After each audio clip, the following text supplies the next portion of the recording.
अपने ध्यान को दोनों आँखों के बीच माथे के मध्य बिंदु पर केंद्रित करें। यह आज्ञा चक्र का स्थान है। थर्ड आई या शिव नेत्र का भी यही स्थान है। जिस प्रकार किसी अंधेरे कमरे में दाखिल होने पर हमें कुछ भी दिखाई नहीं देता, ठीक उसी प्रकार ध्यान को भीतर ले जाने पर भी शुरू में कुछ नहीं दिखाई देगा, लेकिन धीरे धीरे बहुत कुछ नज़र आने लगेगा। कुछ भी सोचें मत, बस ध्यान को आज्ञा चक्र पर केंद्रित करके शरीर, मन तथा इंद्रियों में इकट्ठा हो गए तनाव को विसर्जित होने का समय दें। जिसे आप देख रहे हैं वह आज्ञा चक्र है, और जो देख रहा है वह चैतन्य या आत्मा है। यही आपका मूल अस्तित्व है। यहाँ से शरीर, मन तथा इंद्रियां सभी एक दूरी पर हैं, और यह दूरी ही आपकी आत्मिक स्वतंत्रता का राज है। रिलैक्सेशन जिसे हम कहते हैं वह और कुछ नहीं, केवल शुद्ध चैतन्य के आयाम में विश्राम करने का नाम है। भीतर का यह स्नान ही हमें शांति प्रदान कर सकता है। ध्यान अगर कभी आज्ञा चक्र से इधर उधर जाता है तो वापस लौट आएगा। जल्दबाजी से अपने लिए एक नया तनाव न पैदा करें। कुछ दिनों के अभ्यास के बाद आप बड़ी सहजता से ही विश्राम की अवस्था में ठहरने लगेंगे। शरीर, मन तथा इंद्रियों को शांत होने का समय दें, और अपने आप को इनसे एक दूरी पर ही रखें। एफर्मेशंस शुरू होते हैं। जिस प्रकार मेरी भूख और प्यास बिल्कुल स्वाभाविक हैं, उसी प्रकार मेरी नींद भी बिल्कुल स्वाभाविक है।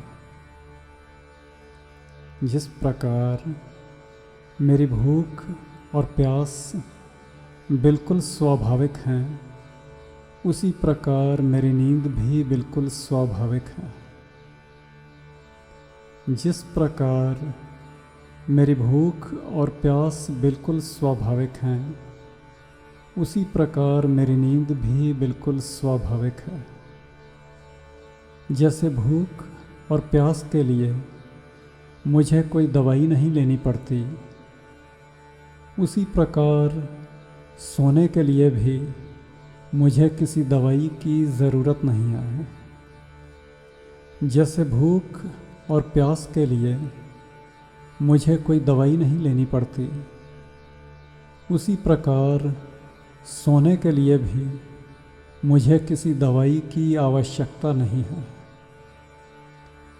दिन भर की भाग दौड़ के बाद थकावट, और थकावट के बाद नींद, यह तो एक सीधी सरल प्रक्रिया है हमें विश्राम में ले जाने की।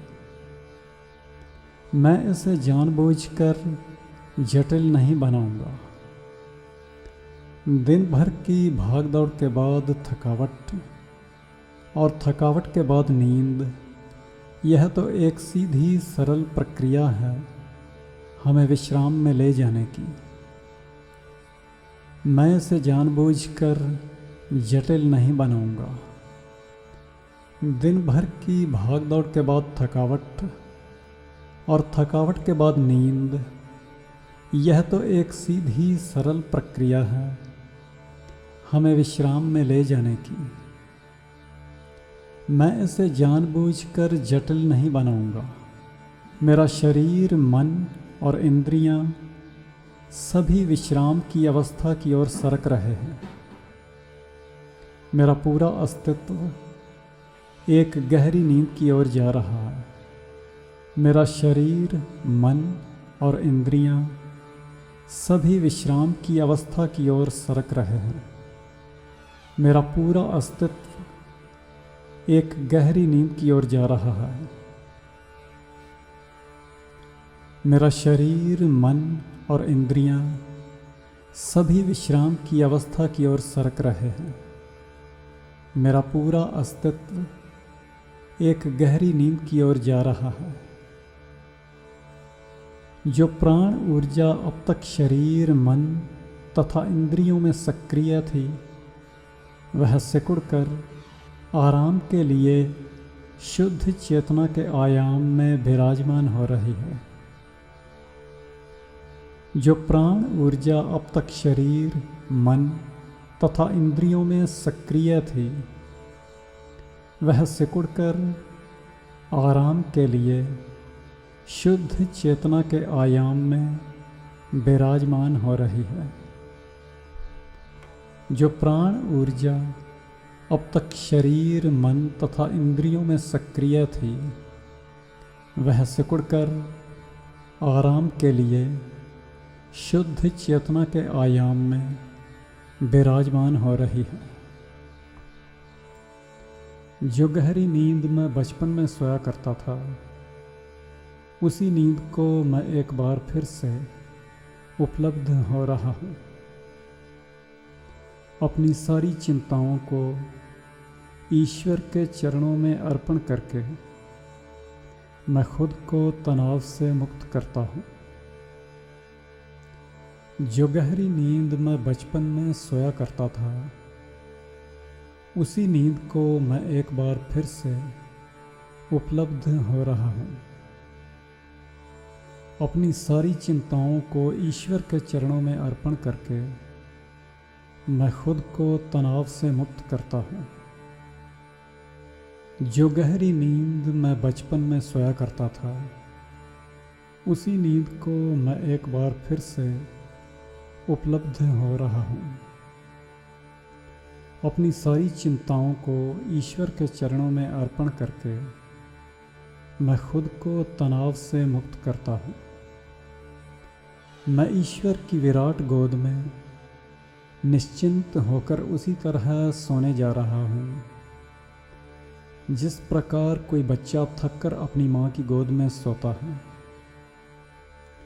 जो सारी सृष्टि का पालन पोषण कर रहा है, वह मेरा पालन पोषण भी कर सकता है।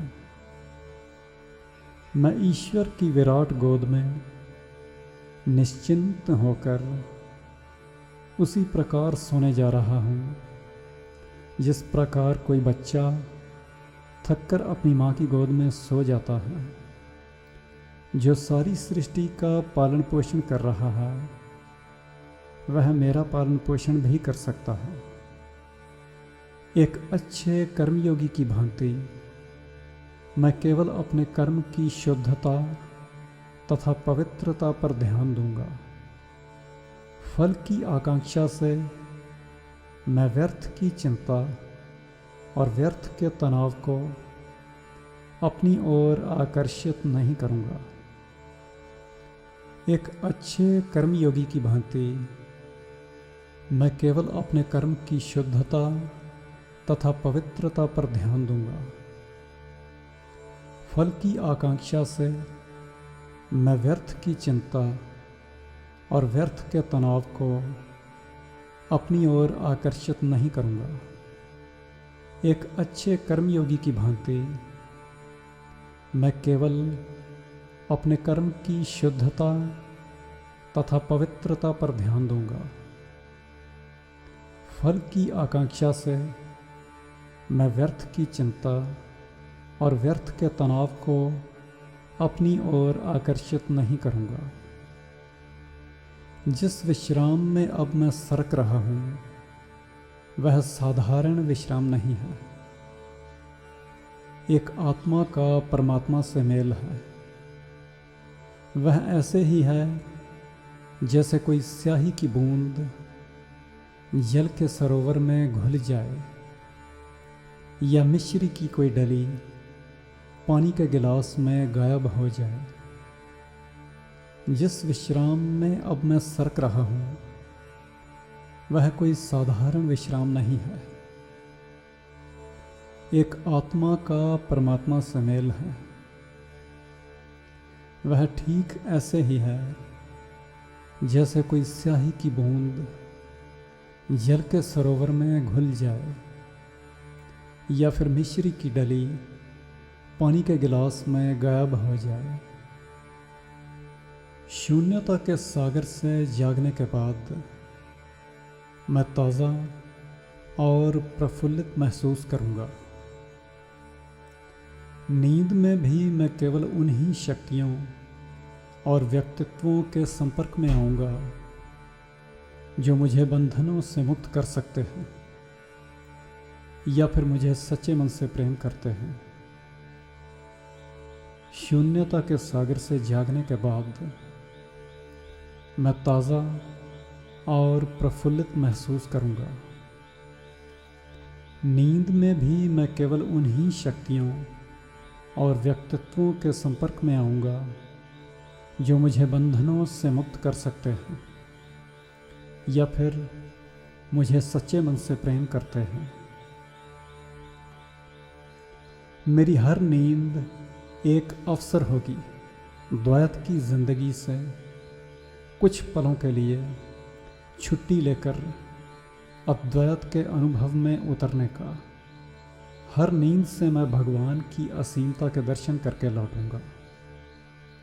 मेरी हर नींद एक अवसर होगी द्वैत की जिंदगी से कुछ पलों के लिए छुट्टी लेकर अद्वैत के अनुभव में उतरने का। हर नींद से मैं भगवान की असीमता के दर्शन करके लौटूंगा।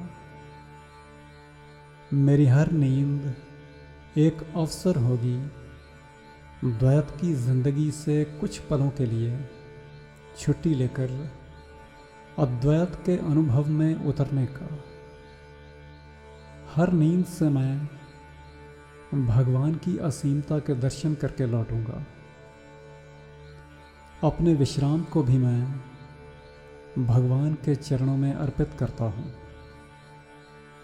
अपने विश्राम को भी मैं भगवान के चरणों में अर्पित करता हूँ।